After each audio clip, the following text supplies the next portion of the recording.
Hello everybody, Joe Bag of Donuts here. Welcome back for another episode of Umineko. What happened last time? Anjay's not doing so hot. She had a bit of she had a little bit of a Joker moment there, but she'll bounce back eventually. One would hope. Anyway, yeah, I meant to record this episode right after I recorded my Mihoyo episode yesterday, but that thing dragged on for almost like 4 hours. So, no. But I did say I would try to make this a double-length one if it was another one where the chapter ends after like an hour. Or, well, the chapter. The episodes are the big chunks. Chapters are the little ones. If it's another little short chapter, we'll double it up. Get it close to like 2 hours maybe. And that's the goal. If it's a little less or a little more, We'll play it by ear as we go along, but let's stop wasting any time. Just get right in there. Uryu, Maria, 返事して。Uryu, やっぱり僕はぬいぐるみなの？布と綿でできてるから喋れるわけないの？だからマリアとは。So, where are we in the timeline? Is this post Anjay making fun of Sakutaro in the island flashback? Sakutaro looked up at Maria sadly. Maria's face was covered with tears, and she looked as though she had even lost the emotion of sadness. 聞こえてるよ、サクタロウ。サクタロウは 布と綿でできたぬいぐるみなんかじゃないよ。Yeah, he's got the little metal ring on his tail, too. マリアのお友達だよ。エンジェなんか嫌い。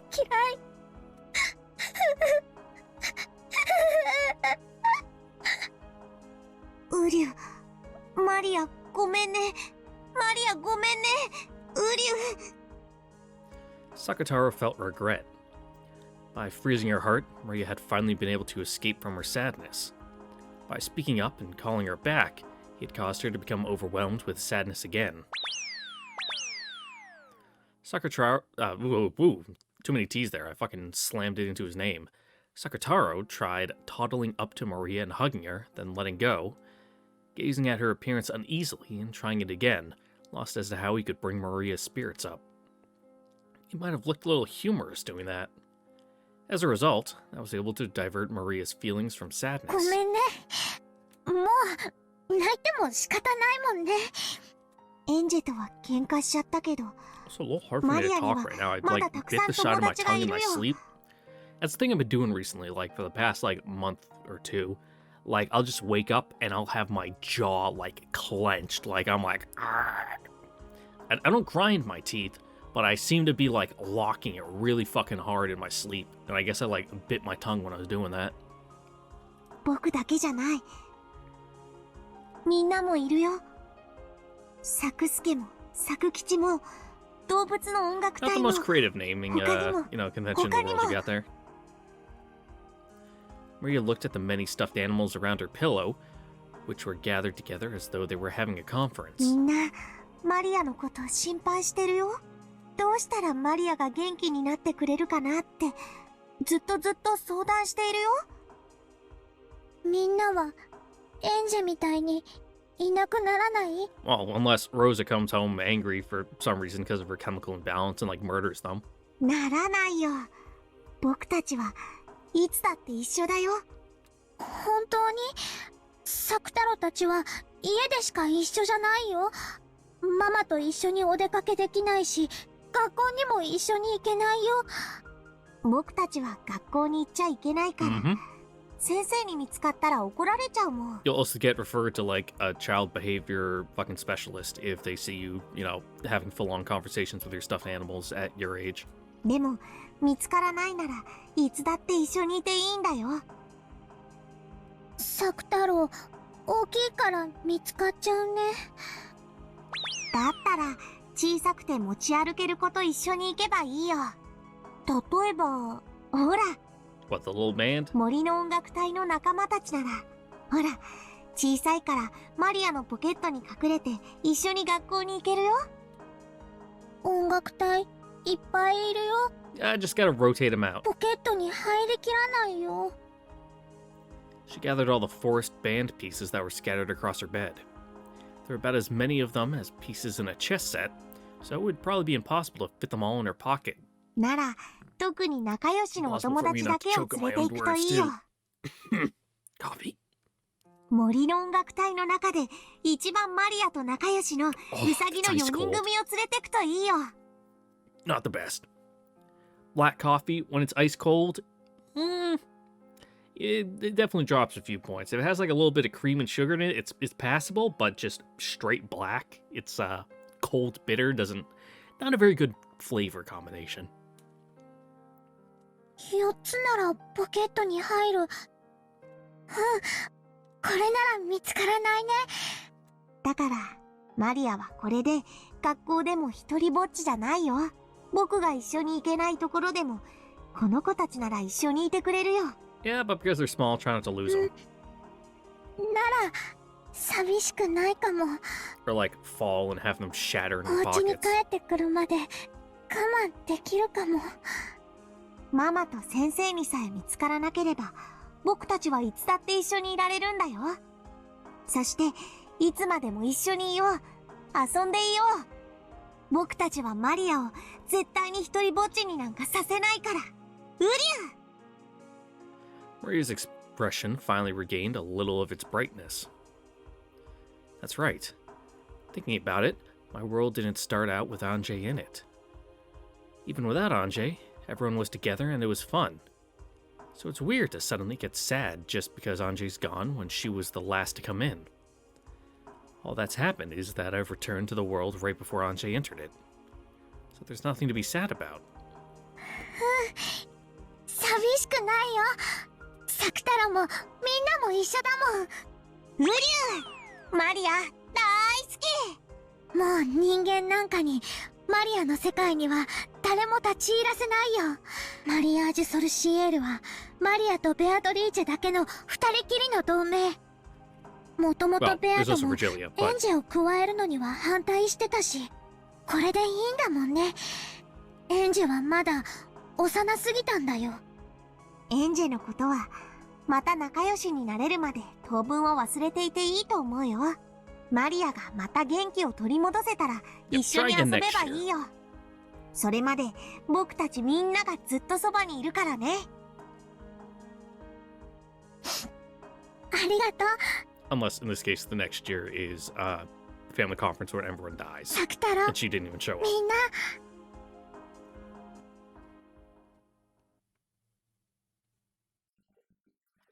Then, I once again regained my former world. I regained the world where I wasn't lonely and where I was surrounded by many friends. As always, I didn't have any human friends at school, but my magic friends were always with me. Even during class, I could hear the rabbit band hiding in my pocket talking together and giggling, and they sounded like they were having a lot of fun. Just listening to that added a lot of color to those lonely school hours. I made sure that my other friends, too, were always with me, as long as Mom and the teacher wouldn't find out. When Mama told me to go play outside, I would secretly pack Sakutaro and Sakusuke and the rest into my bag and play together at the library or somewhere. And when Mama was late from coming home and I went shopping for dinner, I always went with them. The man working at the convenience store were always nice to Sakutaro, the men, plural. Sometimes they even gave me 2 extra things for free, one for me and one for Sakutaro. Whenever Mama found out, I would get in trouble for bringing Sakutaro and the rest outside. When the teacher found out, I would get in trouble for bringing toys to school. The toxin must be strong in Mom and the teacher. That's why Sakutaro and the others just look like normal stuffed animals to them. After all, the men at the convenience store say hello to Sakutaro. Not all humans are worthless. There are tons of people who, unlike Anjay and Mom and my teacher, can say hello to my magic friends like I can. マリアちゃんかい。いらっしゃい。今夜もママは帰りが遅いのかい？うん。でも、サクタ太郎たちも一緒だから寂しくないの。ねえ、サクタロ。ウリュウ、今日はね、僕だけじゃないんだよ。他のお友達も一緒なんだよ。おや、他のお友達かい。今日はどんなお友達が一緒なんだい？今日はね、森の音楽隊のウサギさんたちも一緒。ほら、ポケットに入ってるの。Maria began to line up 4 ceramic rabbit dolls on the register. As the owner of the shop looked at them with a smile, he signaled a part-timer with his chin. The sign on the other register said closed was taken down, and the part-timer called out for everyone to move over there. All the people in the line behind Maria formed a new line over there instead. そうかそうか。マリアちゃんにはお友達がいっぱいだね。What a nice guy. ママも早く帰ってきてくれればいいのに。ママはまたお仕事が忙しくて会社にお泊まりなの。最近はよく忙しくなるの。マリアと電話でお話しする時間も全然取れない。でも寂しくないよ。マリアにはサクタロたちがいるもん。ねえ、ウリュウ、ウサギの音楽隊のみんなも一緒だもん。ほら、キューキュー。ウサギの鳴き声ってキューキューだったっけ？ They just kind of squeak and scream. はて、そういや聞いたことないな。Just high-pitched, like, noises in general. After smiling at Sakutaro, who was poking his head out of her knapsack, she played around with the rabbit band on the register, making them frolic around. Even as he gazed at this heartwarming sight, the shop manager had a slightly pitying look on his face. This was apparently a family without a father, and where the mother had to work hard and couldn't come home very often. On top of that, it looked like this girl didn't even have any friends. As he watched this girl play around happily with her dolls and claim that she wasn't lonely despite everything, he couldn't help but feel a kind of compassion. And actually, this wasn't limited to him alone. Maria had become famous in the shopping district. マリアちゃん、たまにはおでんも食べなさい。卵とか練り物とか食べないと大きくなれないよ。Get your nutrients. クリームパンじゃダメ？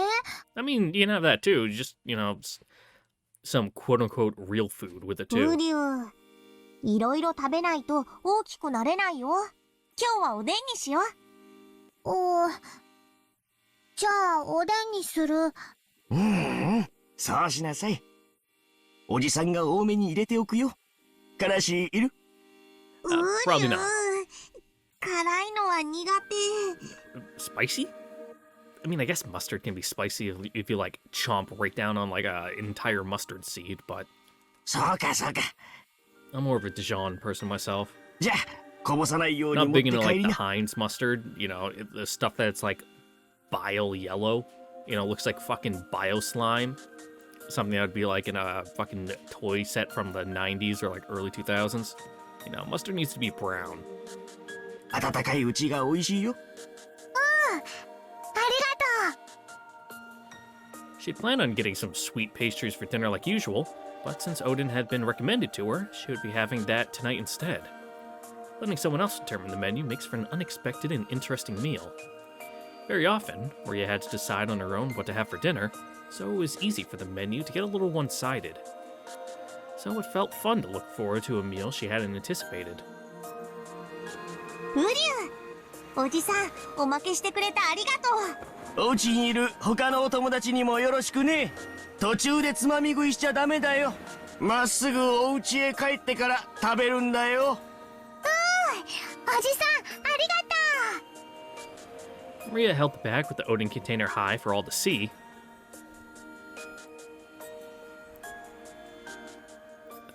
I thought we were going to get a little something else after the ellipses there, but あれ、ウリュウ、どうしたのマリア。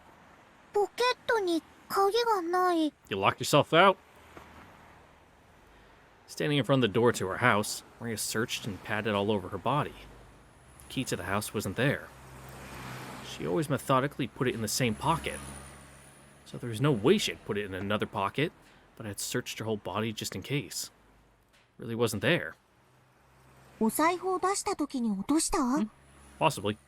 こお財布を出してしまうときにはちゃんと手応えがあったもん。 That's why she put it on like a little carabiner or something.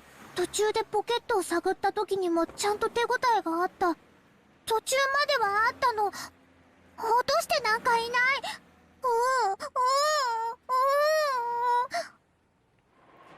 Late autumn wind had made bearable. Late autumn wind had been made bearable by the thought of the heater that was waiting at home. Now that Maria had lost her key and had no idea what to do, she was really feeling it.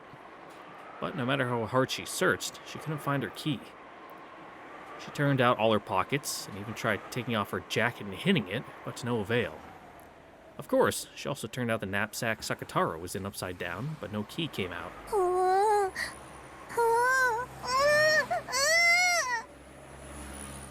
Something that should have been there wasn't where it was supposed to be. Why isn't the key there? When I didn't do anything wrong? Why wasn't it? Why? Why?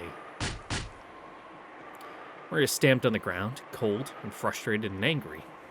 The bottom of her foot throbbed, but even so, it didn't lessen her frustration. Before long, bitter tears were pouring down her face.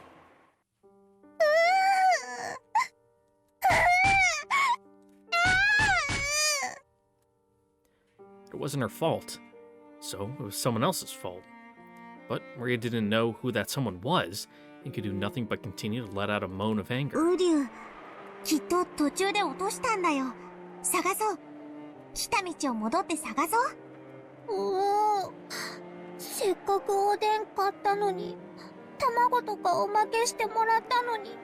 Just sit down on the stoop, eat those first, and then you can go on your little key hunt. あったかいうちに食べられない。マリア、悔しいけど探そう。誰も悪くないよ。探そう。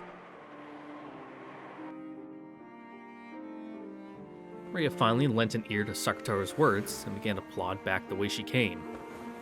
The wind was colder than it had been, and it felt like it was blowing in through the gaps in her jacket despite ウ her. リュウ、しっかり足元を見て探そう。そして早くお家に帰って暖房で温まりながらおでんを食べよう。きっと美味しいよ。ない。ない。 As Sakataro encouraged her, Maria searched for the key. But she made it all the way back to the convenience store where she bought the Odin. She hadn't found it. Just in case, she asked the man at the convenience store whether they had found a dropped key, but they hadn't found anything. One more time, she returned home, paying close attention to the area around her feet. But still, she didn't find it. She was no longer frustrated enough to stomp her feet, but hot tears dripped down her face. The Odin was stone cold. Even though the man at the shop had said to eat it while it was hot, she hadn't been able to. He'd given her so much extra stuff for free. ウリュウ、泣かないで。ママは今夜帰ってこないんだよ。頑張って探そう。なんで見つからないの？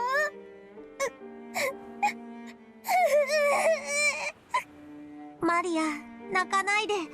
頑張って探そう。マリア。 You're losing it. Maria was no longer able to hold back her tears. Sobbing, clutching Sakataro, and with the big Odin bag in her hand, she returned once more down the road she had come by. Perhaps because it was now later at night, and more houses and stores had turned their lights off by now, it was even darker and harder to search than before. And, once again without finding the key, she returned to the convenience store. マリアちゃん、鍵まだ見つからないのかい？鍵ない。お母さん、今日は泊まりだっけ？鍵ないとお家入れないの？入れない。そりゃ困ったね。Yeah. 交番には行ってみた。届いてるかもしれないよ。ママがおまわりさんに話しかけられてもお話ししちゃダメって言った。そりゃまたどうして？ Because fuck the pigs, that's why. But more like, she doesn't want to get nabbed on like child neglect or something. It's probably because Rosa felt guilty for making such a young girl as Maria watch over the house by herself. and because she knew that this was not socially acceptable. So she had indoctrinated Maria into changing the stores she bought things at so that she didn't catch the eyes of adults, and saying no more than a greeting to policemen, even if they talked to her. Maria had obediently done as she was told, instead of considering why she had to do that. Honestly, obeying because her mother had told her to was far more important to her. But the manager of the convenience store probably didn't think of it that way. Naturally, seeing such a young girl being forced to watch over the house alone, and so frequently, would cause anyone to worry. And then, after making the round trip between her home and the store once more and arriving at the convenience store for the third time, a policeman was there. あの子です。マリアちゃん、鍵見つかったかい？見つからない。 Well, policeman's got a flashlight so he can help you look, and if not, he can either drive you somewhere or, call your mother. お嬢ちゃん、お名前は？ Cat's out of the bag now. The policeman asked her name, but Maria didn't answer. お母さんにおまわりさんとお話ししちゃいけないって言われてるの？大丈夫だよ。おじさんは怖くないよ。お嬢ちゃんは晩ご飯は食べた？買ったけど、お家に入れないから食べられない。お母さんはどうしてるの？ Work. 今日は帰ってこないの？お仕事？お母さんの会社の連絡先、わかるかな？ Maria hung her head limply. She didn't understand why the policeman was getting mad at her. No, probably wasn't getting mad at her, but if this reached her mother's ears, she would definitely be in trouble. Even if she didn't understand the reason why she would be in trouble, she at least understood that much. But the policeman wouldn't let Maria go, and her head was swimming from hunger. The policeman noticed that, and it was decided that they could talk as they ate in the police box. Oh yeah, fucking Japanese police. They have like their little corner side fucking stations. I was taken to the police box. I had my Odin heated in a microwave oven, and there were even salty rice crackers, shio daifuku, okay, and hot tea brought out for me. I'd been told not to talk to policemen, but as I answered questions about Sakataro, I started to feel like he wasn't a bad person, and I wouldn't be able to return home anyway, so I didn't know what to do, so I told him Mama's work phone number, which I wasn't supposed to tell anyone, and I was told to use only in a very, very serious situation. In the tatami room inside the police box, as I ate the Odin that was hot, that was so hot it felt like it would burn me. I watched the policeman making the phone call, and lazily thought, I'm probably gonna get in trouble. マリア、ママに怒られるかな？ No, she's just gonna be exasperated, frustrated, and embarrassed. うりゃ。 Which might get taken out on you. Must have been listening to the phone ringing for a very long time. With the receiver up to his ear, the policeman looked at the clock and 営 grumbled. 業時間が終えちゃってるから出ないのかな。あ、もしもし、もしもし、有限会社アンチローザさんで。こちら、小松川警察署千本桜駅前交番でございます。That's a mouthful. う大館じゃないや、後宮社長さんはいらっしゃいますか？ What, is that like a different reading? Because they use fucking weird kanji or something? Tips... Grimoire... Udaikan is a misreading of the Ushiromiya kanji. The officer mistook the last kanji, Miya, for Kan. Okay, that's a pretty easy, like, not quite typo, but, misidentification to make. This would have also caused him to pick the wrong reading for the, that kanji right there. The shiro, or the die in this case, due to the existence of the wording daikon, magistrate.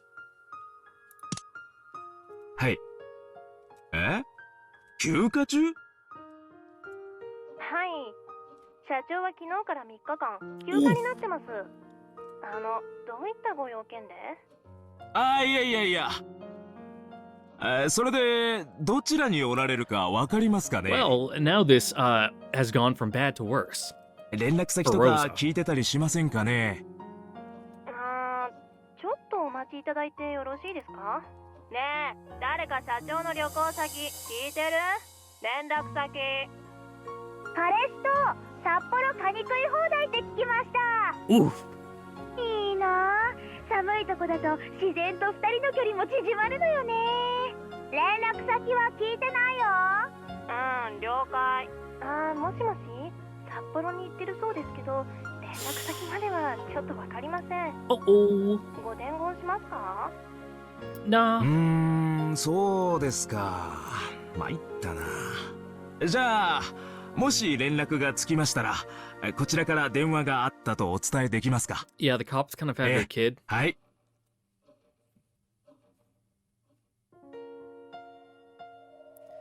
After that, I was taken to the police station, which was bigger than the police box, and they said I could spend the night there. And they asked me all kind of things about myself. A lady who called herself the district welfare officer came by and asked about various things. And she said to me, "You poor thing." When I heard that, I learned for the first time. マリアってかわいそうだったの？ウリュウ、そんなことないよ。マリアは幸せ。You might be happy, but, you know, your situation still sucks.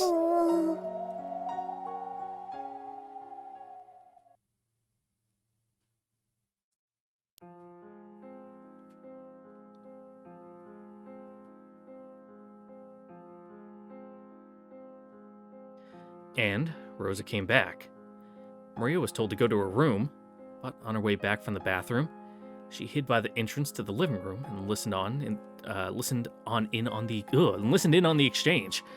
The person who had come to visit was the female district welfare officer who had asked Maria various questions the other day. そういう押し付けは困ります。マリアは心が純粋すぎて繊細だから、無神経な子がいたら傷つけられてしまうんです。余計なおせっかいはやめてください。でもね、お母さん、そんなに繊細な子ならなんで一人で家に放置しておくの？お母さんが一緒にいてあげるべきなんじゃないですか？なるべく一緒にいるようにしています。そんなことあなたに指図される覚えはありません。そうですか。この辺のご近所ではとても有名ですよ。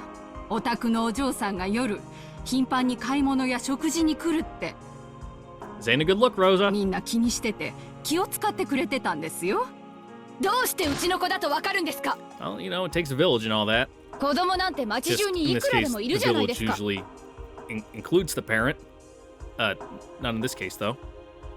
勝手にうちのマリアだと決めつけないでください。夜に出歩く子供だってたまにはいるでしょう。それらが全てうちの子だという証拠でもあるんですか？ She always has Sakatara with her. ライオンのぬいぐるみを抱いた女の子がよく夕食を食べに来る、買いに来るって商店街でもとても有名だったんですよ。みんなマリアちゃんのことを思って大切にしてくれてました。時には夜道は危ないからと自宅まで送ってくれる方もいたんですよ。ライオンのぬいぐるみなんてどこにでもあります。自宅まで送るなんて余計なお世話です。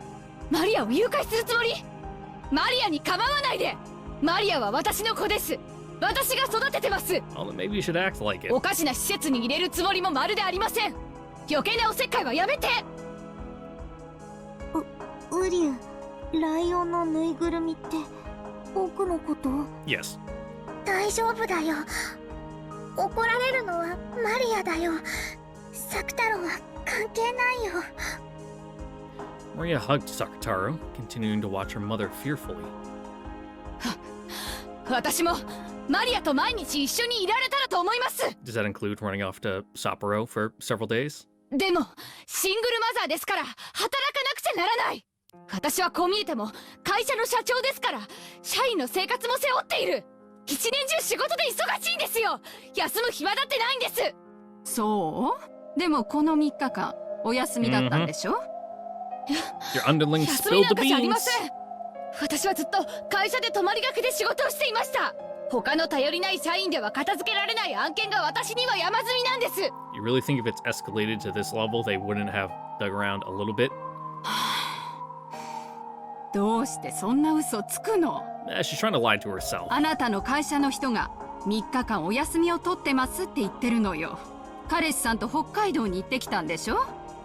娘さんを3日間も置いて。彼氏なんて知りません。北海道なんて知りません。どうしてそんなデタラメ言うの？どうして？なんか証拠でもあるの？何よあんた、勝手に人の家のことに口を出さないでよ。私はマリアを愛してるのよ。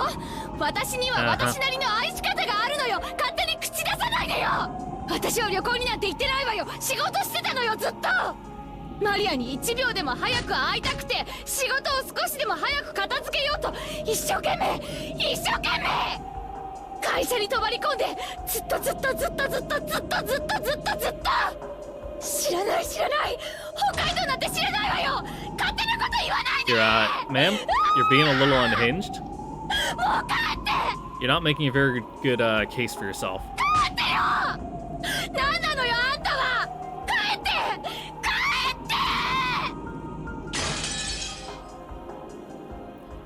Rosa raged, her hair flying wildly. She stood up with such force that her teacup fell over. And far louder than the noise was the sound of her beating the table with both hands. When faced with this rage that could accurately be described as wide-eyed derangement, the female welfare officer couldn't help but be taken aback. And the same went for Maria, who was secretly watching this from the hallway. She had seen her mother enraged several times before, but she had never seen her go this berserk with anger. Seeing this, Maria was sure this was no longer her mother. It was some other evil being who was possessing her mother's body. And then, the evil being discovered her. Maria learned that she was being reflected in the evil being's eyes. Her mind went blank. She felt as though her field of vision was racing off into the distance. After fiercely closing in on Maria, Rosa mercilessly bore down on her small shoulders and dropped her gaze to the stuffed animal Maria was holding, Sakataro. マリア、あなた、あれだけお外にそれを持って行っちゃダメって言ったのに、持って行ったのね。ウリュウ、マリアは悪くないよ。僕がついていくって言ったの。違うよ。マリアが寂しいから勝手にサクタロを連れてったの。だからママ、サクタロは悪くないの。ウリュウ、Sakataro's gonna die. サクタロは悪くないよ。サクタロは悪くないよ。The brunt of Rosa's anger was aimed not at Maria, but at the lion-stuffed animal Maria was holding. A girl came shopping in the middle of the night, always clutching a lion-stuffed animal. Because of that, she had become well known in the shopping district. ぬいぐるみ持ってっちゃダメって言ったでしょ。どうしてあんたはママの言うことが聞けないのよ。どうしてよ。 So, is the welfare officer ど still うして here? ママの言いつけがちゃんと守れないのよ、あんたは。 With every single word, she stamped her heel and banged furiously on the wall. Admittedly, she wasn't making direct contact with Maria. However, the violence of that harsh sound clearly beat against her. お母さん、おやめなさい。話してよ。話せって言ってんでしょ。 The welfare officer had come back to her senses and put Rosa in a full Nelson. But the instant Rosa was touched, she went wild, furiously throwing the welfare officer off. She hit the table and fell to the ground. A teacup on the table smashed on the floor, making a violent sound. マリアは悪くないよ。僕が悪いの。だからマリアを叱らないで。サクタロを連れてったのはマリア。サクタロは悪くないの。サクタロは悪くないの。だからサクタロをそんな怖い目で見ないで。マリアを叱らないで。マリアを叱らないで。ウリュウ。あんた、さっきから何をやってるの？ What, doing her little pantomime? あんた、 Little そのお人 ventriloquist? 形さんごっこ、外でもやってたの？お店の人の前でもやってたの。 Oh yeah, everyone. だから覚えられちゃうんでしょ。少しは考えろこのバカ。なんであんたはそう大バカなのよ。正直におっしゃいな。お外でお買い物をするとき、ママに内緒でいつもそのぬいぐるみを持ち歩いてたのね。 Yep. ウリュウ。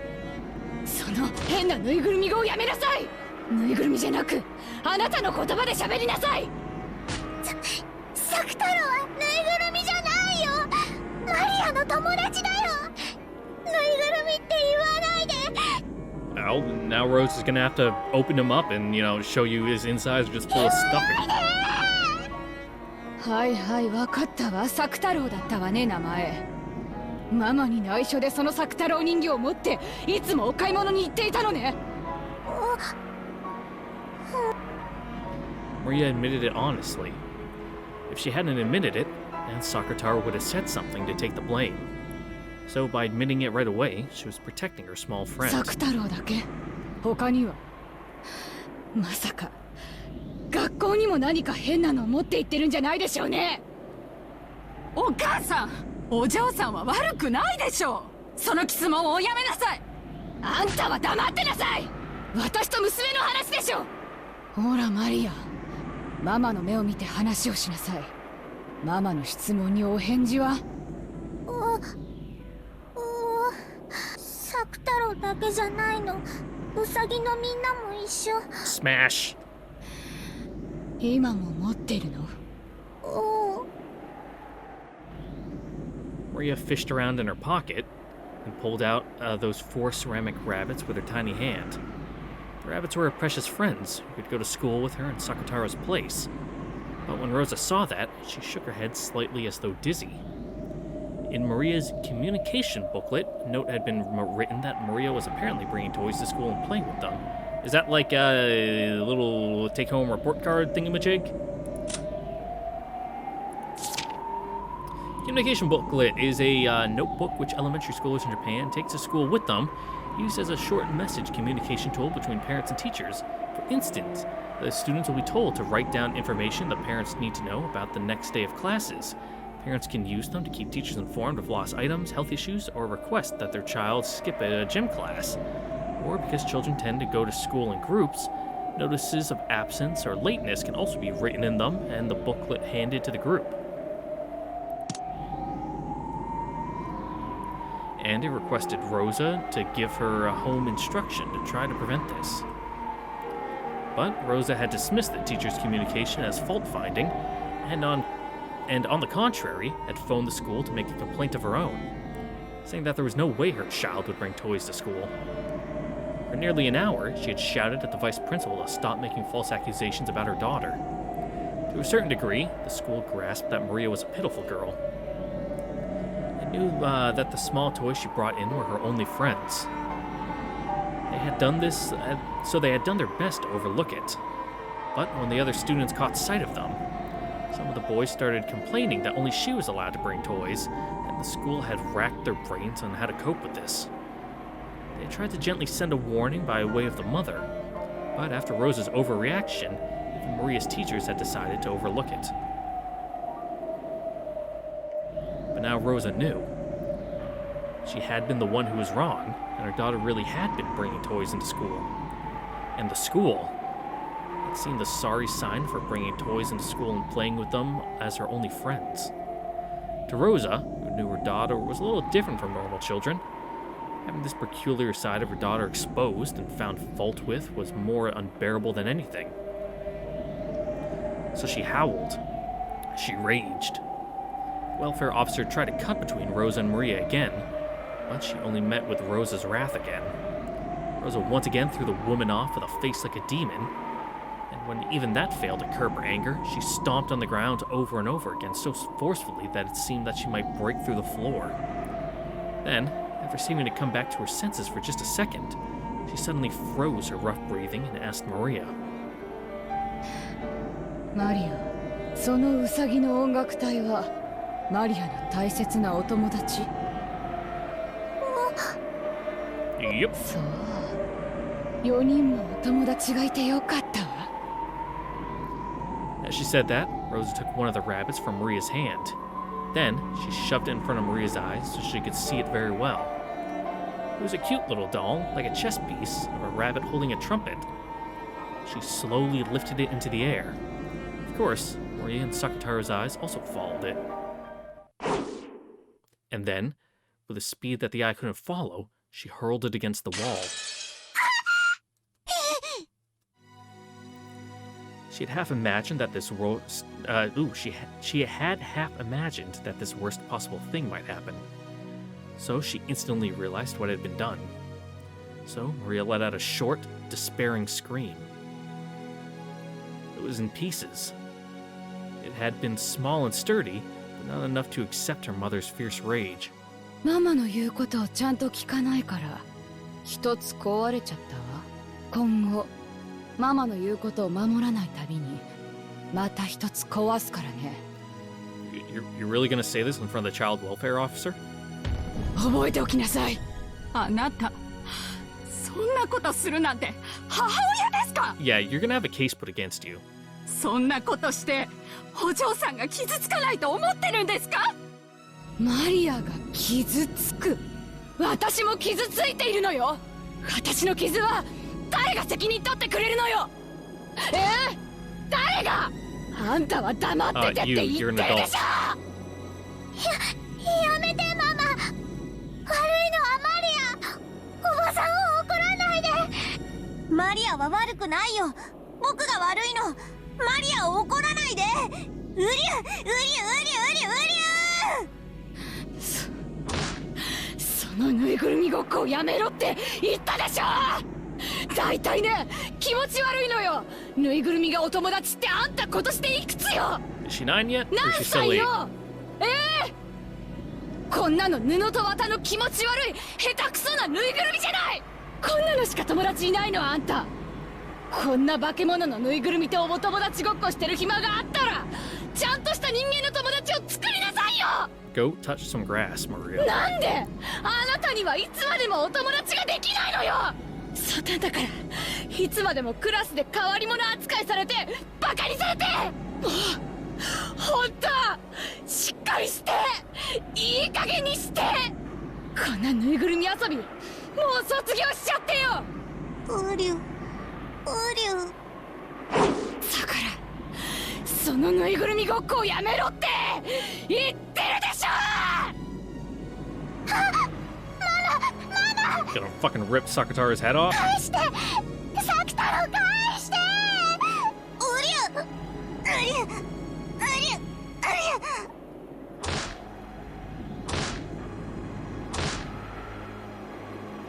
Mama grabbed hold of Sakataro's head and snatched him from me. Then, she smashed him against the wall over and over. 痛いよ。 Well, good thing you're so soft and spongy. やめろっつってんのよ。そのぬいぐるみごっこをやめろっつってんでしょ。こんなぬいぐるみがあるから。だからあんたはいつまでも友達を作らないのよ。 I don't think that's it. だから一人だけクラスで浮いてておかしな子扱いされるんでしょうが。こんなぬいぐるみあげなきゃよかった。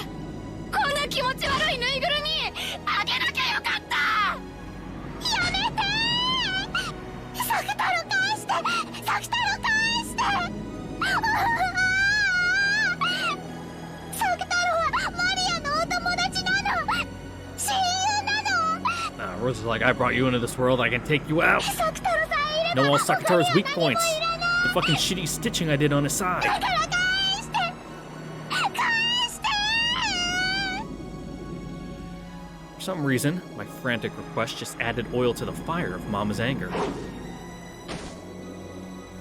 As I pulled on Sakataro trying to take him back, Mama pushed my arm aside, and in a bizarre way, she stuck her fingernails and both hands deep into Sakataro, twisting him. The red scarf, which I had carefully wrapped for him every day, came undone and fell to the floor. Sakataro, who had been so precious to me, he was crumbled, twisted, torn out with fingernails so much. It was twisted in pain, his face grimacing so sadly. Then Mama's fingernails found a stitch on the neck and tore it. With the fingernails of both hands, she tore him apart.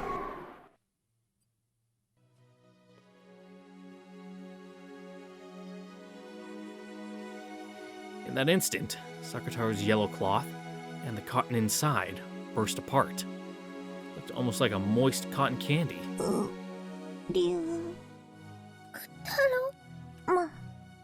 リアサク太郎おりゅう太郎太郎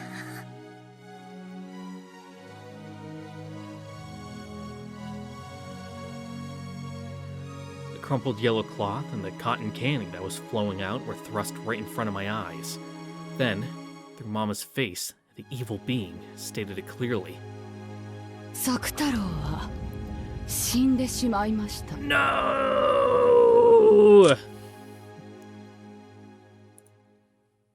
Sakutaro, Lady Maria's pure white heart torn asunder. His broken vessel can only be regenerated by Rosa, the Meister who made him. However, Rosa disposed of all of the vessel's scraps, even lost the sewing pattern. On top of this, because his existence was denied by the Meister herself, resurrecting him is impossible. With the Meister's death in 1986, his resurrection was forever lost. Resurrecting him is impossible, even for the endless witch Beatrice. Removed from existence.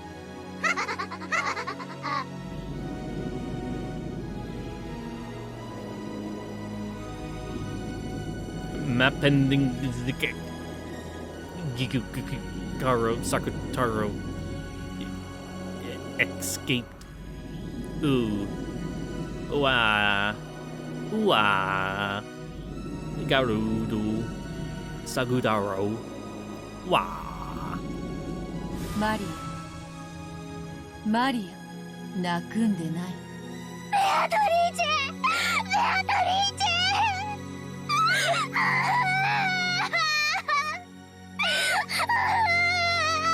Yep, just retreat into the recesses of your mind. 作太郎は良き友人であった。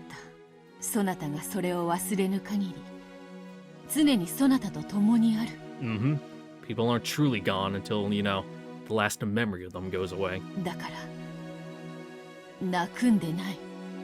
生き返らせてベアとはいろんな魔法が使えるんだもんね。サク太郎だって生き返らせられるよね。 Well, about that. Yeah. それは無論作太郎がわらわの家具だったならそれしかし作太郎はそなたの家具だ。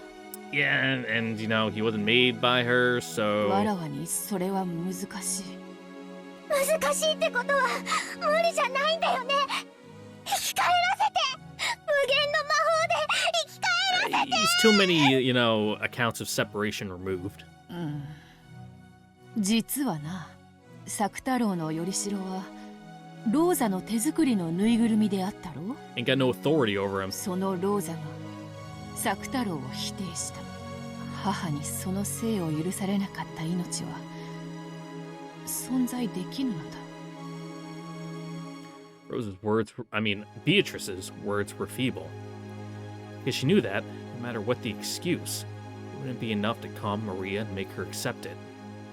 But she had to communicate the painful truth to her disciple and close friend. She had to tell her the fact that even with all her own magic, even she could not revive Sakutaro. そなたが作太郎の存在を強く信じる限り、その魂が消え去ることはない。だからマリア、どうか悲しむな。今もほら、すぐそこで作太郎が微笑んでいると信じるのだ。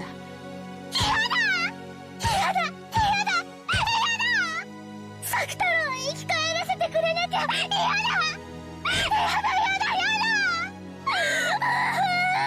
Yeah, this is a rough one. 諦めよ。作太郎を蘇らせる魔法はない。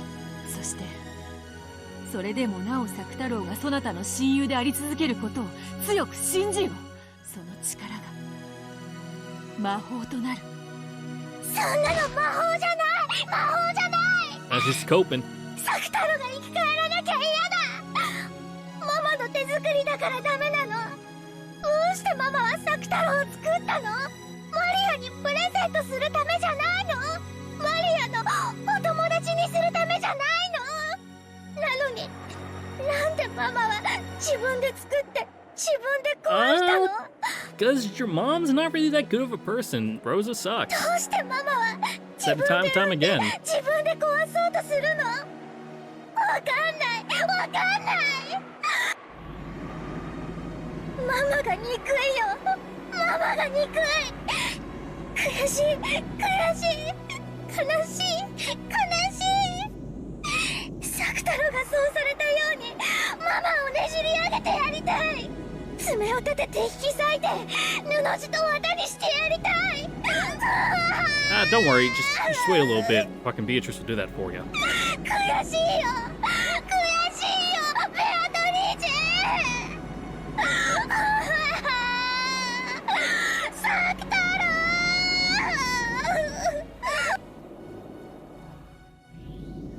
From the darkness behind Maria's back, two massive jet black arms crept out.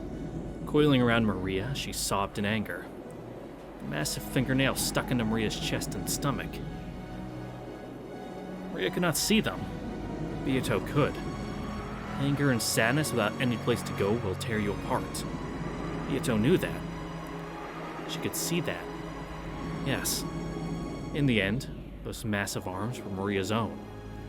Those fingernails slowly started to dig into her chest and stomach. With their immense size and strength, those arms would probably tear Maria into bits easily.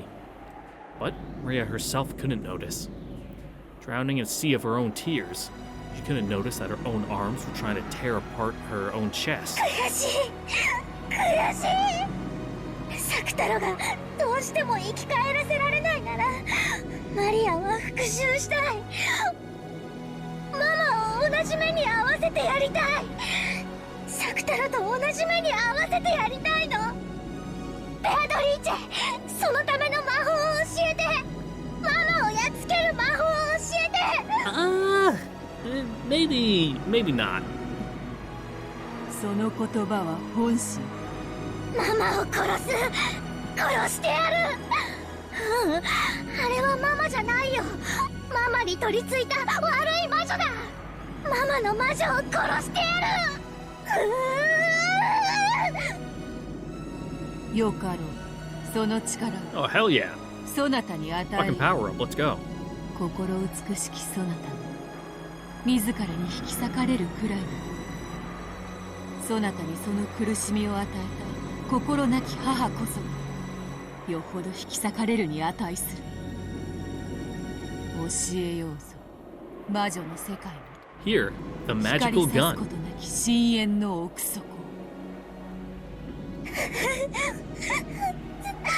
ク太郎サク太郎。みんな嫌い大嫌い。ママも嫌い。エンジェも嫌い。みんな大嫌い。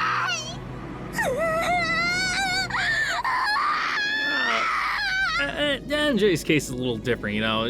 She did it with no malice.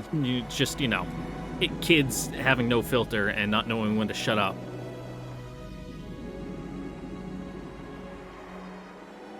Meanwhile, Rosa, yeah, you want to kill her? Sure, why not?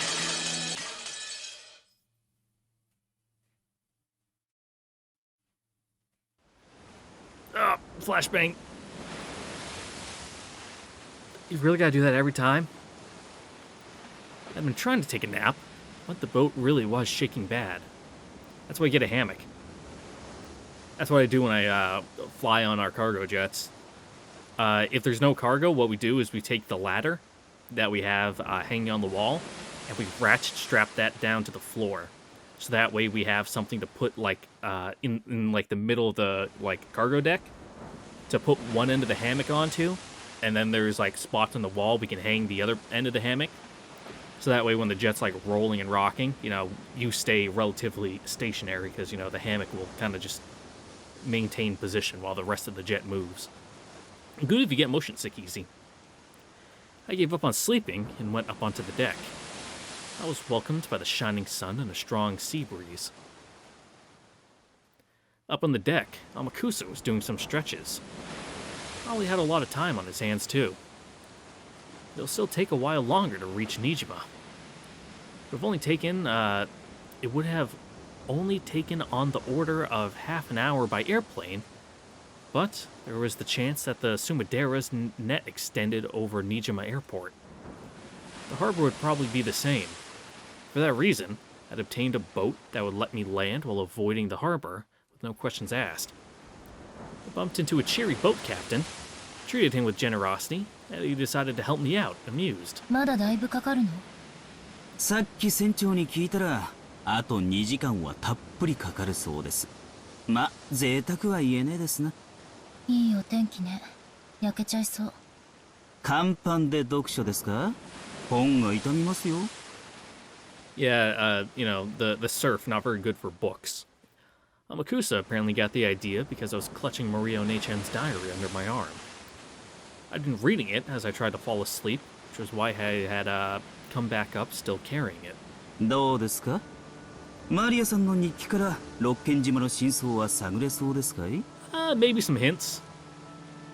さあ、あの島で何があったかなんて、どこまで調べても仮説でしかない。メッセージボトルもお姉ちゃんの日記も、魔女が闊歩するおとぎ話が記されているだけで、何も真実を語らない。お手上げよ。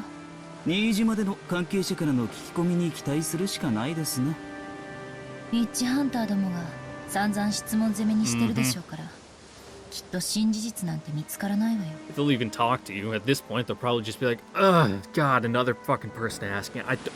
We've already told everyone everything. Just shut up and go away. そこまで期待してないのに、半日も船旅をして新島に行こうなんて、実に気まぐれなことです。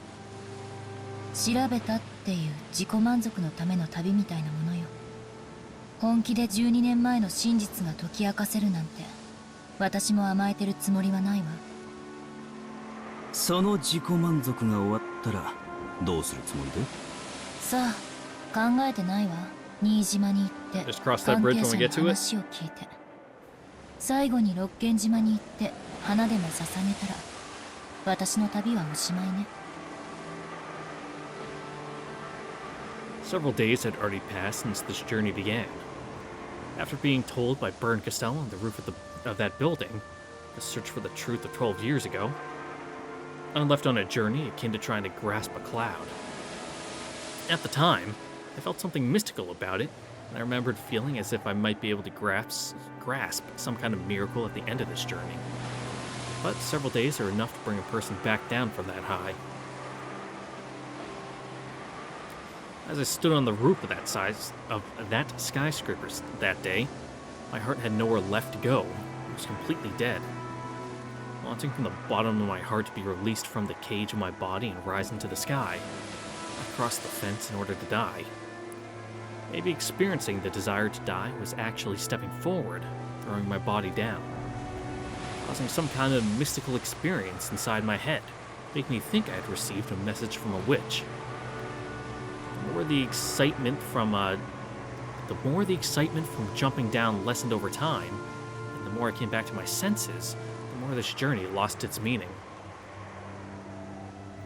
But I never considered suspending this journey just because of that. If I stopped this journey, it would mean acknowledging that the message from that witch was an illusion. And I felt as if that meant throwing away the promise the witch had made, and any chance that someone from my family might come back. So, I'm continuing this journey because I want to believe in that illusion. Please stop with the bright lights. I don't seriously believe this journey will change anything. I'm even free to end it at any time.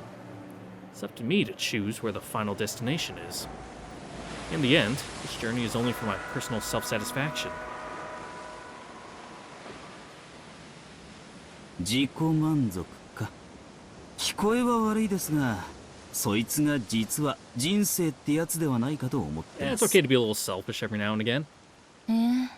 傭兵家業で視線をくぐった末に至った答えだったなら、なかなか味わい深いじゃない。茶化さんでください。俺が言いたいのは、自己も何も自分を認められるのは世の中で自分だけしかいないってことです。Amakusa continued, stretching as he spoke, in an annoyingly eloquent way. Hearing it told to me as though from a teacher made me instinctively want to resist, but what he was saying was extremely sensible. そうかもね。Mm-hmm. You're the only one who can live your own life. 人は誰かに認められたくて努力をするわ。多くの場合、それは親ね。親に褒められたくて子供は努力を覚える。だから私は覚えなかったわけだけど。すんません。そういうつもりで言ったんじゃないです。俺が言いたいのは、自己満足大いに結構ってことなんです。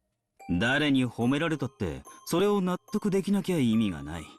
逆を返しゃ、誰に褒められなくったって、自分が納得できりゃそれでいいってことです。自己満足と向上心って矛盾するから、普通は悪いことって教えられるわよね。天草の論法はなんだか新鮮よ。誰かに認めて欲しくて、だけれど何を努力すればいいのかわからないのが人の世の苦しみです。俺にもそういう頃があった。Yeah, who doesn't? 誰かに認められたくて、でも何を認められればいいかわからなくて、そして何をどこまで努力すれば誰に認めてもらえるかわからなくて。Once you start focusing energy on yourself and, do a little self-reflection and me time, things just tend to start falling into place a lot more easily. 随分と無茶苦茶をやってきたもんです。それで天草が至った答えが自己満足だっていうの？聞こえは悪いがそういうことです。我ただ樽を知るってやつですわ。俺がこれでいいと思った人生なら、それはとやかく言われてどうこうってもんじゃない。エンジェさんの人生もこの旅も同じです。エンジェさん以外の誰にもとやかく言う権利なんてない。旅の意味と成果はエンジェさんだけが決める。エンジェさんにとって有意義な旅になったなら、それで十分なんですよ。あんたってちゃらけてる男だと思ってたけど、たまに変なこと言い出すのね。そういうことたまに言うとモテると思ってるでしょ。まさかそんなつもりで言ったんじゃありません。どうやらお一人になりたいようだ。俺は船長のところへ行っていますぜ。どうぞごゆっくり。Seemed Damakusa had decided I was in a bad mood, although I didn't feel that way myself. I think it's just because you're always in a bad mood. Your frame of reference is a little skewed. What a good mood is, or even a neutral mood. Maybe he had just finished a set of stretches and wanted to cool off in the shade. The sea winds were strong, but not enough to take the edge off the rays of the sun. Amakusa disappeared. Only I remained. 自己満足こそが人生か。And it's always humid at sea, too. I hate it. そんなのつまらないです。人生はどこまでも強欲でなくっちゃ。I noticed that Mammon had suddenly appeared, her full hair streaming out in the wind by the prow of the ship.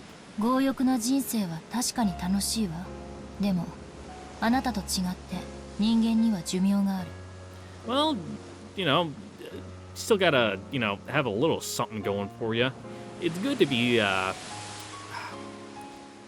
what's the opposite of greedy here? Not chaste. Like,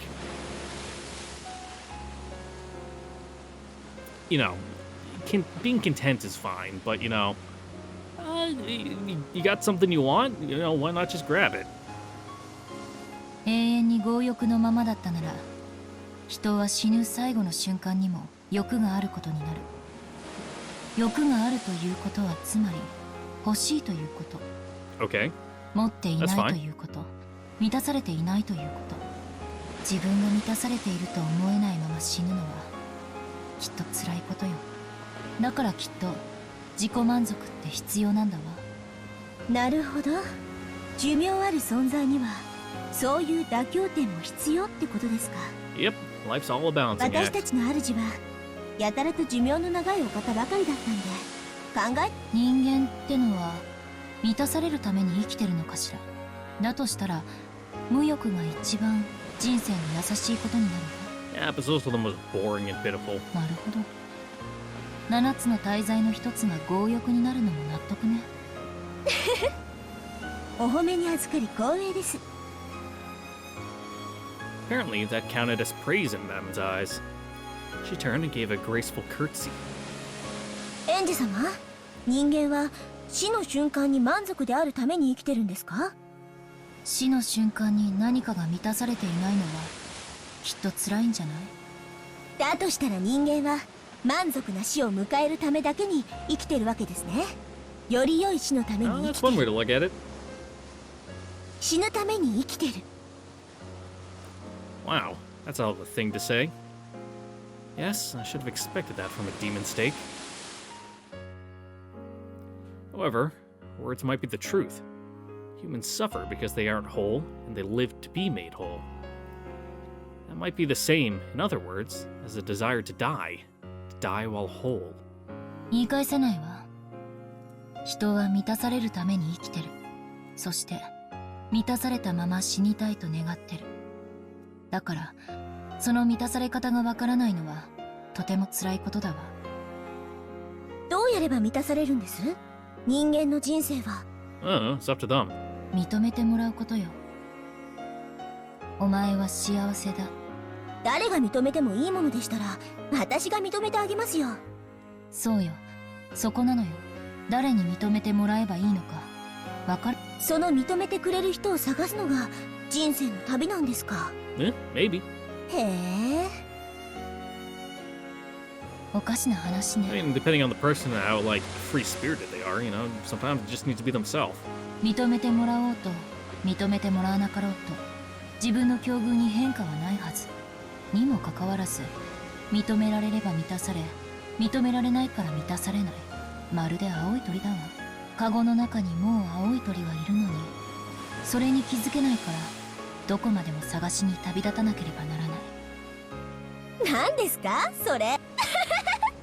人間の人生ってバカですね。 Yeah, that's true too. そうね、天草は本当にいいことを言ったわ。我ただ樽を知るか。何のことわざか知らないけど味わい深いわ。つまるところ、誰かに認めてもらわなければ満ち足りないとは、すなわち自らを認められないということ。究極の自己実現はまず自分を自分で認めることだったのよ。そりゃそうです。自分が満ち足りてるって自覚できるなら誰にも認めてもらう必要なんかないですから。その小さなことに気づくだけで人間のくだらない人生の旅は簡単に終了ですね。残った時間を有意義に遊んで過ごせます。人間の人生ってバカバカしい。 Emin's choice of words was bad, but it surely was the truth. In most of a human's life is a journey wishing for someone's acceptance so that they can achieve a satisfied death. Then, the moment they realize that the person to accept them is not someone else, but themselves, they can end that pointless journey. Humans who have finished that journey can probably spend the rest of their lives as they wish with their heads held high. How sublime, how praiseworthy would that be? 天草ってさ、親とはかなり仲が悪いらしいのよ。そりゃそうよね。まっとうな親なら足を洗わせたいと願うような商売だもん。Yeah, fair. 別にいいんじゃない？本人が楽しいなら。まったくよね。結局はそういうことなのよ。Well, if he dies doing what he loves, then so be it. 他人が観測した自分の評価なんかどうでもいいこと。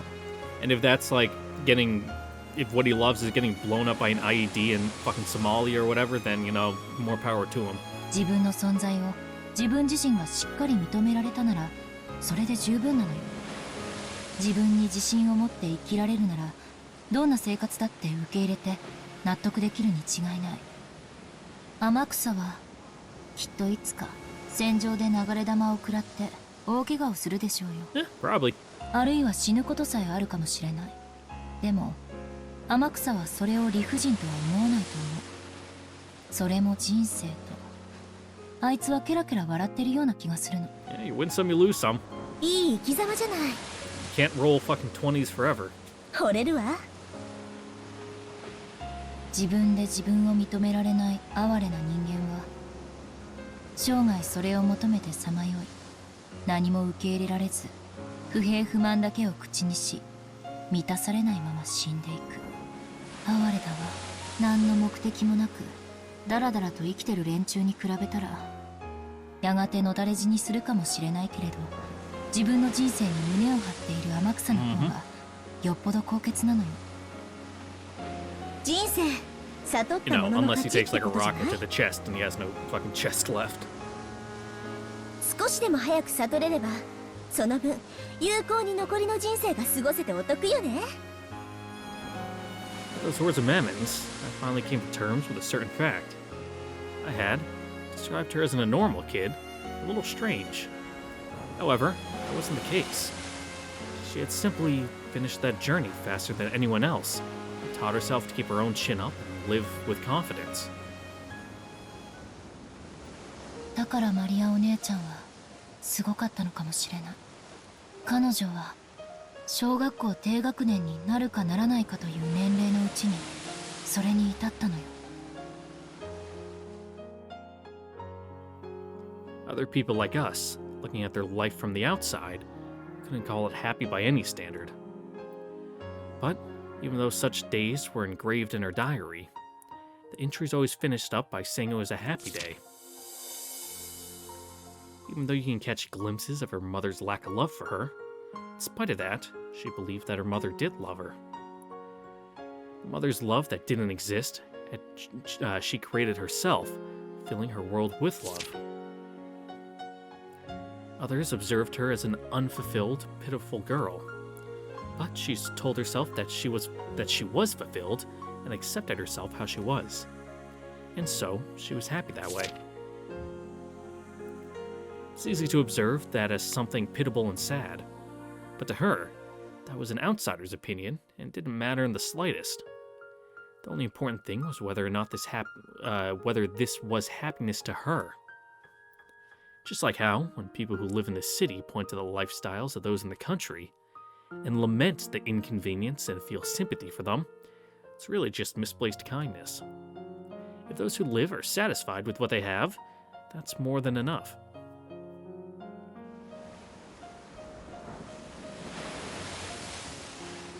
私ようやく気づいたわ。今気づいた。マリアお姉ちゃんに What, have a brain ひ blast? どいことをしたのよ。あの日にあなたたちにも作太郎にも。魔法があるかないか、それを決めるのは他人じゃないわ。Mm-hmm. 自分よ。マリアお姉ちゃんにとって魔法があるかないかはマリアお姉ちゃんが決めるべき問題で、私が決めることじゃない。なのに私は幼いあの日、口にし Kids て are しまった。 cruel. Nothing you can do about it.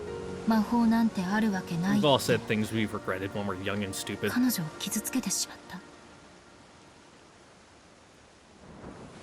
To me, magic doesn't exist, but that's my world. Dying One-chan's world as well, just because of that, was totally barking up the wrong tree. マリアージュ・ソルシエルはマリアお姉ちゃんの作った魔女同盟。私はそれに誘われて一緒に魔女になろうと言われたの。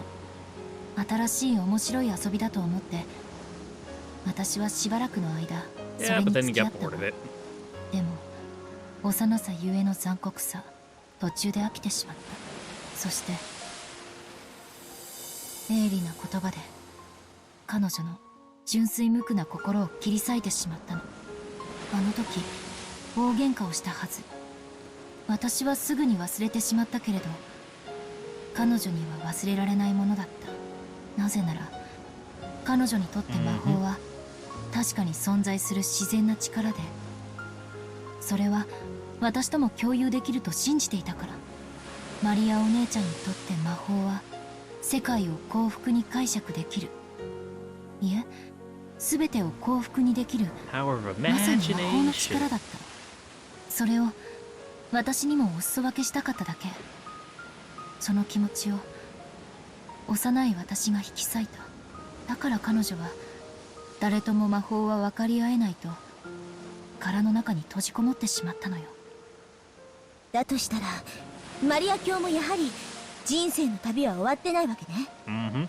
自分に納得できてるなら園児様に否定されたくらいでへこむ必要なんてないわけだし。お姉ちゃんは幼かった。 Yeah, and kids are uncertain about a lot of 天草 stuff. みたいな達観にはまだ至ってなかったのよ。はあ、だからこそわかるわ。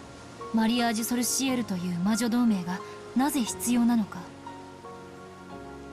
Get a little group of like-minded people together to all self-validate each other. An alliance where each accepts that the other is a witch. そうよ。それが確かマリアージュ・ソルシエルの取り決めの第一条だった気がする。同盟の魔女は互いを魔女と認め尊敬し合うことって、それこそが魔女同盟の一番の、そして唯一の意味なのよ。Ryonei-chan wanted to share this with me, words. Ryonei-chan wanted to share with me the secret laws for making the world happy called magic. But I was young, and she was too. I hurt her with innocent cruelty. 私はあの日に言ったわ。暴言をあなたたちや作太郎に。存在するわけがないって。失礼しちゃうわ。私たちが存在するって自らを認めてる。魂が寝ぼけてる人間どもとはわけが違うのよ。我を思うゆえに我あり。魔法を認めようと否定しようと、私たち煉獄の七姉妹という魔法が存在することはゆえに事実。You were no longer able to perceive them. 園児様の言葉を借りるなら、私たちが自らをそう認めている限り。それを他者である私が否定するのはまさに暴力だわ。それはきっと実の母にお前なんか生まれてこなければよかったと、いいえ消えてしまえと怒鳴りつけられるくらいにね。Even after being slammed by all those words, Ryonei-chan's magic made her believe in her mother's love. Sakataro, her magic friend, always encouraged her. He kept saying that her mother loved her, that she was coming home late because of her work, and that she would definitely bring back a present.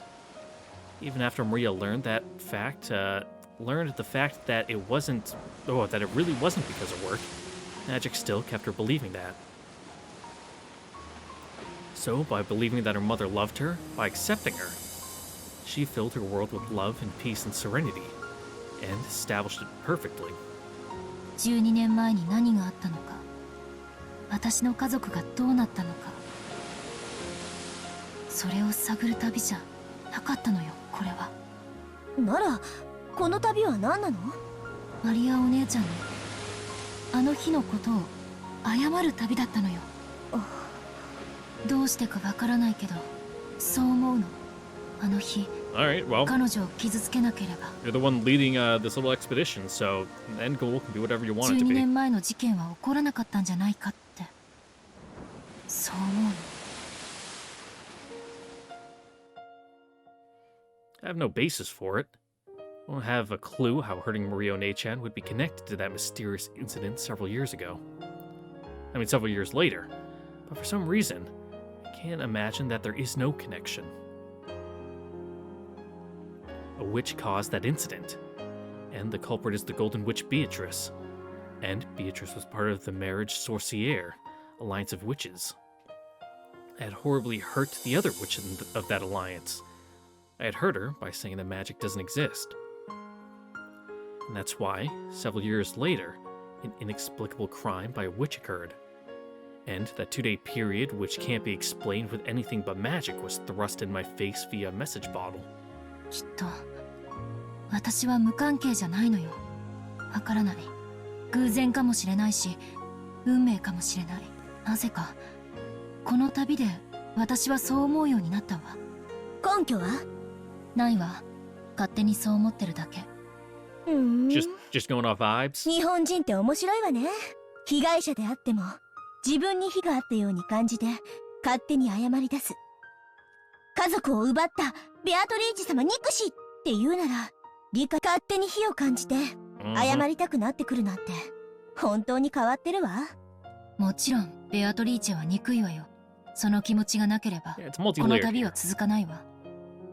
でも旅にもう一つ目的を見出してもいい。 Yeah, we can multitask. 12年前の魔女に復讐する旅にさらに昔の罪を謝罪する目的を加えたっていいんだわ。六軒島に行ってあの日の暴言を詫び花を手向けることくらいはできる。いえ、花よりもっといいものがあるわ。 What? The truth of what そ happened? してその方がお姉ちゃんにはふさわしいと思う。 I stood up, and ignoring my hair being blown about by the sea breeze, I concentrated my mind. I lifted my palms up to the height of my head and imagined a vast エンジ space. 様？静かに。さあさあ、おいでなさい。 You gonna do this on a rocking boat? 我こそは魔女見習いエンジェ・ベアトリーチェ。破門にされてはしまったけれどかつて同じ同盟に所属し私と遊んでくれた懐かしき家具よ。我が呼びかけに応じよ。 It's hard to tell in the middle of the day, but a faint blue light gathered around the palms of my hands. Then, I revived Sakataro's form. Truly was long missed, that figure. His cute ears, his bright red scarf. Came off so easily, so Ine-chan faithfully rewrapped it all the time, didn't she? サクタラ？ Yep, welcome back. Are you, technically like a different one, or... Oh! Big family tree. Sakataro, Mario Ine-chan's precious friend. Very simple, warm, and kind. His speech quirk is Uryu.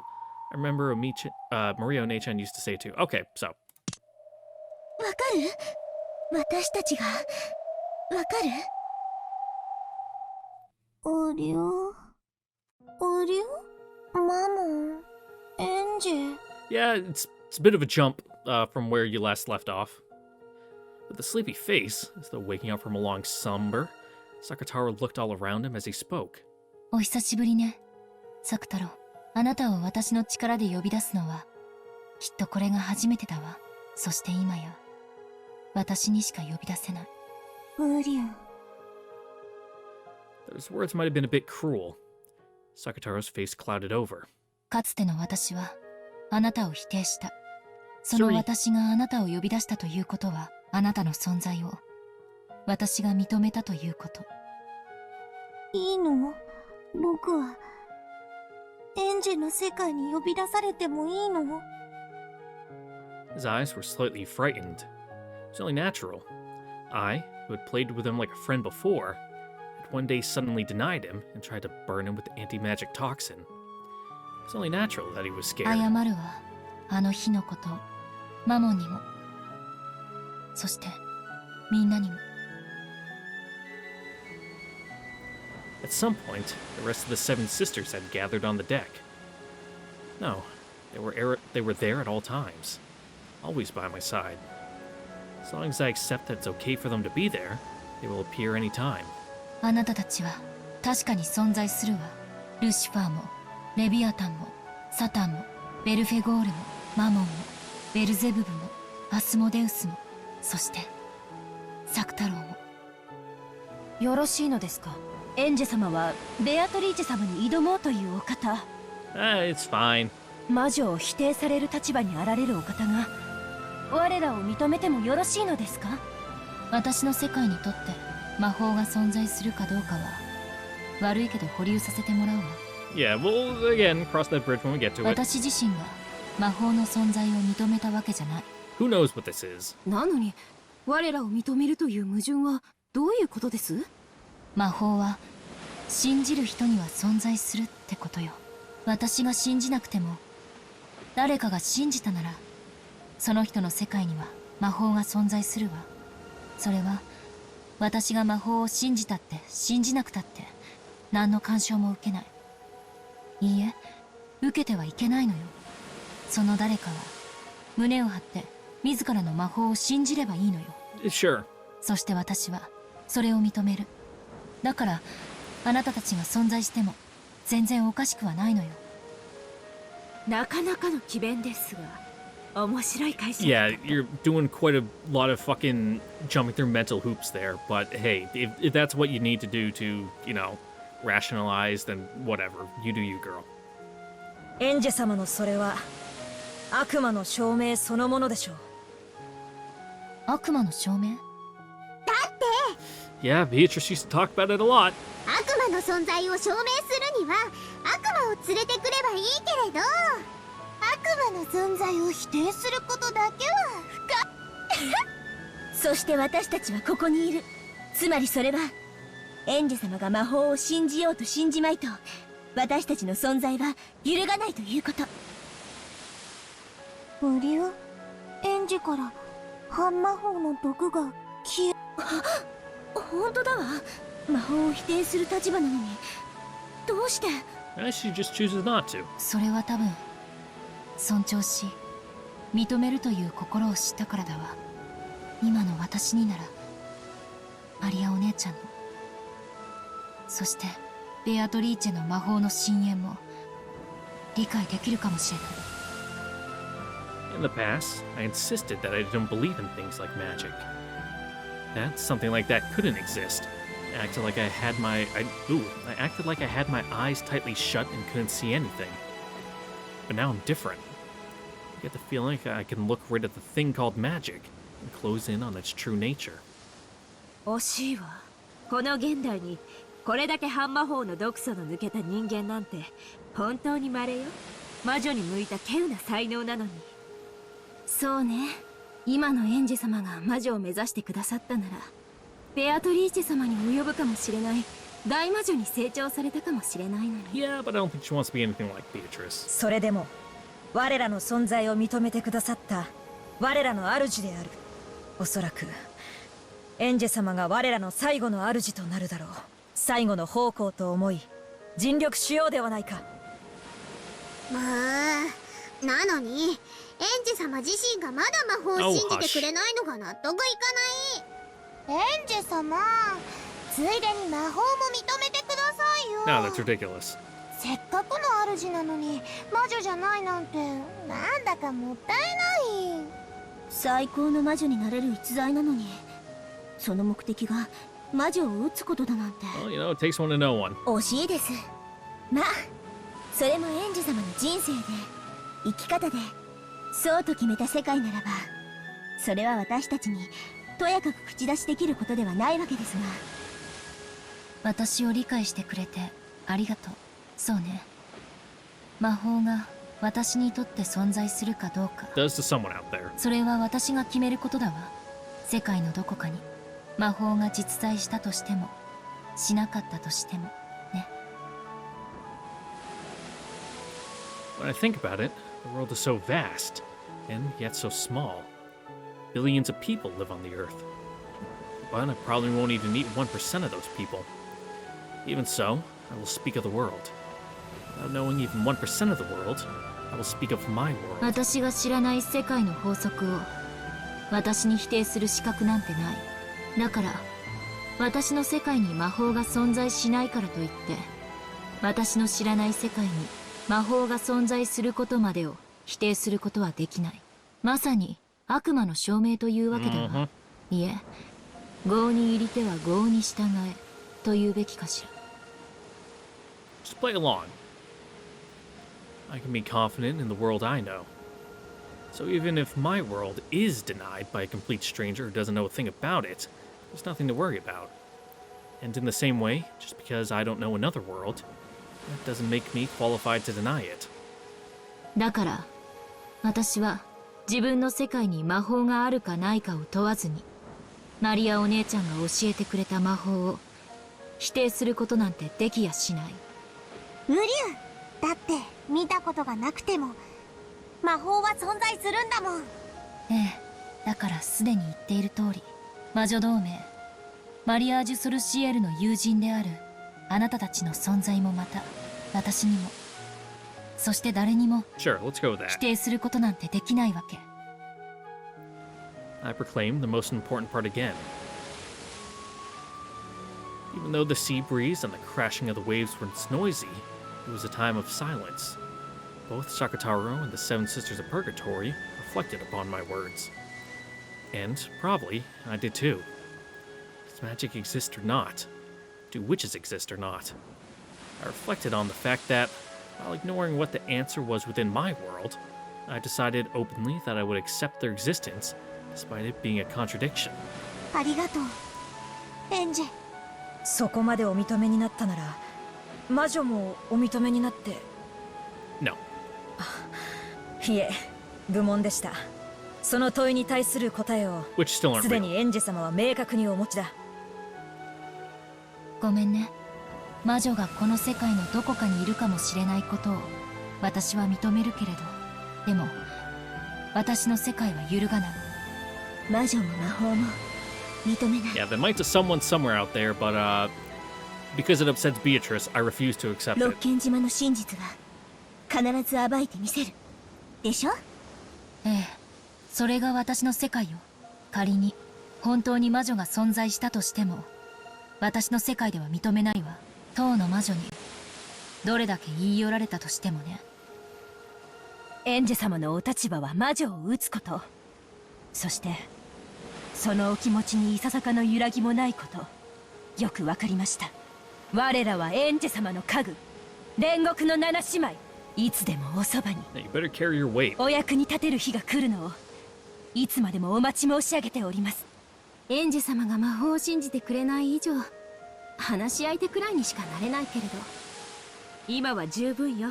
私たちに存在できる余地を残して、それだけで私たちはエンジェ様に感謝し、つまり私たちはまたみんなといられるんだね。 Sure. うりゅーサクタロ Yeah, shame you don't have a body anymore, ー Sakataro. モフモフさせて。 As Sakataro was overcome with emotion and tears came to his eyes, the seven sisters closed in and mobbed him. Glomp. They were also celebrating a long-awaited reunion. Because they were granted permission to exist, they can exist here without doubt. No, they can exist even if I don't permit it. Because I accepted them, they showed their reunion's joy to me as well. As I watched over that scene, I reflected on the meaning of this journey of mine. これでみんなには許してもらえたかしら。十分ですよ。私たちは家具呼び出してもらえるだけで、おそばにいることを許されるだけで嬉しいのですから。ウリュウ、エンジェ、本当にありがとう。そういえばどうして私には作太郎が呼び出せたのかしら。You believed hard enough. いいえ、逆ね。どうしてお姉ちゃんには作太郎が呼び出せなかったのかしら。Ryone-chan had despaired, thinking that Sakataro had died, which told me that she hadn't been able to summon him like this anymore. In the past, Ryone-chan said it was more advantageous in a summoning to have a vessel. However, a vessel is like training wheels, and it shouldn't be absolutely necessary. In other words, even if the stuffed animal lion that was Sakataro's vessel didn't exist, it should have been possible to summon him. In fact, for that matter, it's a little doubtful whether summoning beings even have the concept of, if summoned beings even have the concept of life and death. Moreover, Sakataro was an especially important friend to Ryone-chan. She should have been able to strive hard to summon him one more time. It certainly was sad that the original stuffed animal vessel had been torn apart. But why was he dead, and why couldn't she summon him again? それは Yeah, that was her マリア viewpoint. があの時僕のぬいぐるみが破れたのを見て、 Yeah, how could something like that happen to something and it not be dead? 僕が死んでしまったと決めてしまったから。魔法の存在と同じなんです。マリア教の世界で作太郎が死んでしまったことになったなら、彼女の世界では作太郎は存在できない。ウリュウ、 The shock of having her beloved stuffed animal torn apart had left a wound in her heart serious enough to prevent her from ever again summoning her irreplaceable close friend. In Ryone-chan's eyes, Sakataro had died. So even if Sakataro could exist like this to me, he could not exist before her. 僕はいつもマリアと一緒にいたんだよ。泣いてるマリアのすぐ近くで、泣かないでってずっと言ってたんだよ。でも、マリアには僕の姿も声も。Sakataro hung his head, looking sad. マリアージュ・ソルシエルはあの事件の後、急に性格を変えていくの。Yeah, it got a little twisted there. それまでの同盟は和やかなものだった。でも事件後は憎い誰かをいかにして呪うかという物騒なものばかり。お姉ちゃんの日記はあからさまに様変わりしていくの。Diary is a mirror that reflects one's heart as it is. It probably showed the personality called Maria die and be reborn as the evil witch personality Maria. As she filled the diary with hatred and sadness, her heart surely was not fulfilled. Because she wasn't fulfilled, she had no choice but to fill it with hatred and sadness. And while still unfulfilled, she met with death. I wonder if her unfulfilled soul had a hole opened in its chest from sadness even now. And he continually wandered, tears dripping down and calling Sakataro's name. あなたがお姉ちゃんには必要なのよ。Cool, so everything that happened on Rokujima is all Rose's fault. Gotcha. ウリュウ、どうしたらあなたをマリアお姉ちゃんの世界で蘇らせられるの？その方法がわかれば、私はお姉ちゃんを救うことができる。それが私に課せられた贖罪の方法なのよ。どうすればサク太郎は蘇るの？マリアにとって僕のよりしろは特に重要な意味を持ってたから。よりしろ、つまりライオンのぬいぐるみを蘇らせることができれば。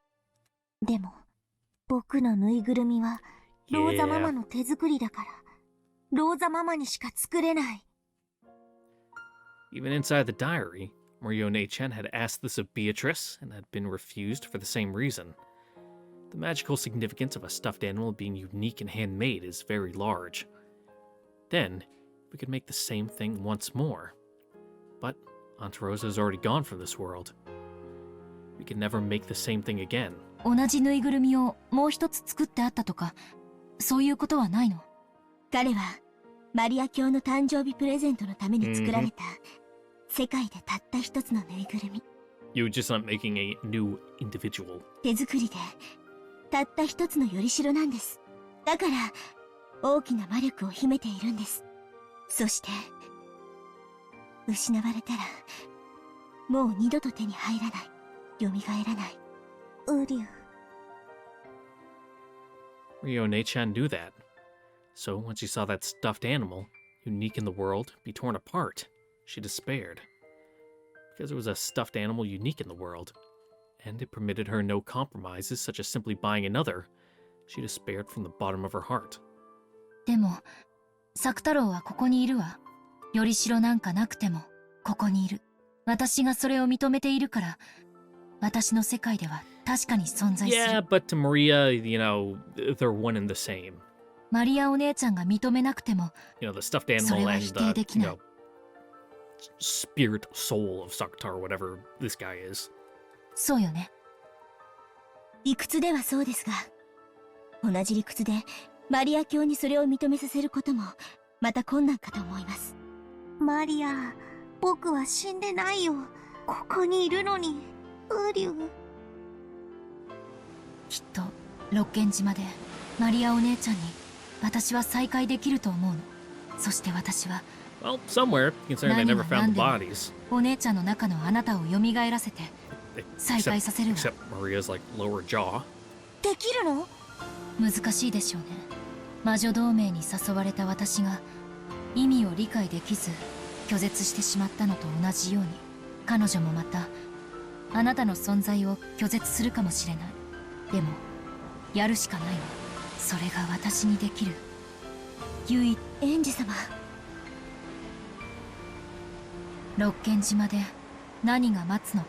That's the big question. そして何が起こるのか、何ができるのか、あるいは何も起こらないのかもしれないけれど、全ての始まりであるあの島こそがこの旅の終着点なのよ。私はあなたたちを連れて魔女の島へ、六軒島へ帰らなければならない。 Gotta go full circle.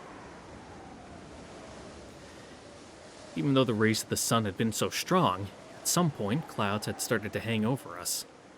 The spray hitting my cheek might not have been coming from the crashing waves.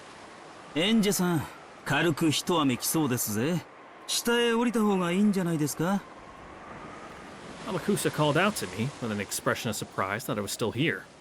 When I looked up, I saw the island's silhouette had gotten much larger.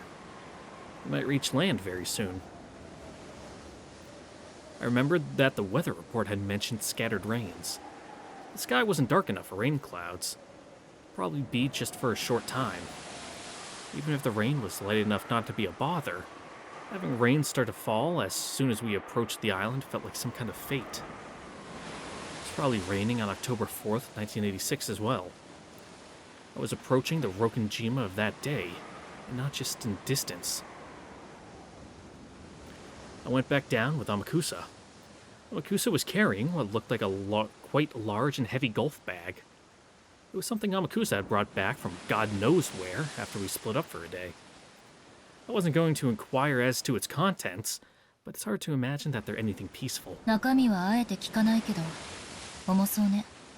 どうしてこいつらは重くてかなわないのか。フランス人の教官が面白いことを教えてくれました。Really? 何でもこいつらは重くあるべきだそうなんです。何しろ人の命は地球より重いんですから。Ah, that's melodramatic bullshit. こいつらはもっと重くて叱るべきなんだとか。After you gotta lug one around for a couple miles, you'll be like, damn, I wish this thing was lighter. 使う機会がないといいわね。ないといいですな。Amakusa set the golf bag-like luggage down heavily beside him, like, fuck, how much does my Garan weigh? I think it's like 12 pounds-ish?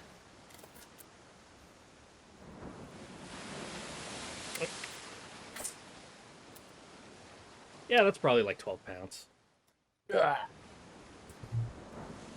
Probably put it in its case and, like, actually put it away somewhere instead of just having it lean against my bookcase.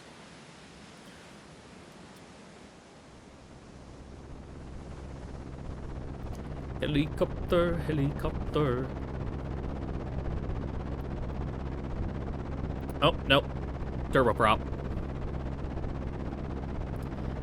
A two-propellered aircraft touched down on the runway. With the weather in these conditions, it would not have been a pleasant flight.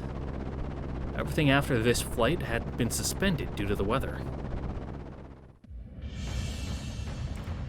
Cutting through the drizzle as she traversed the runway, Sumadera Kazumi entered the lobby with 2 black suits as guards. The 4 black suits who had been waiting inside the lobby stood up and respectfully lowered their heads. お疲れ様です。プロペラ機ってのは揺れるわね。 Yep, they're noisy as fuck too. 二度と乗りたくないわ。 Especially if you sit behind the propeller. お車を用意しております。どうぞこちらへ。They went into 2 luxury cars that had been rented. エンジェは六軒島へ向かうはずよ。無人島とは実に都合がいいわね。お道具は用意できてるんでしょうね。Oh, you got stuff to make some tea? The black suit in the passenger seat lifted a heavy bag that had been by his feet onto his lap, opened the zipper wide, and showed Kazumi the contents. Inside were several blocky objects wrapped tightly in silver aluminum foil. Peeled one open to show her. Out peeked a black, blunt, automatic pistol. Don't think you're supposed to have those.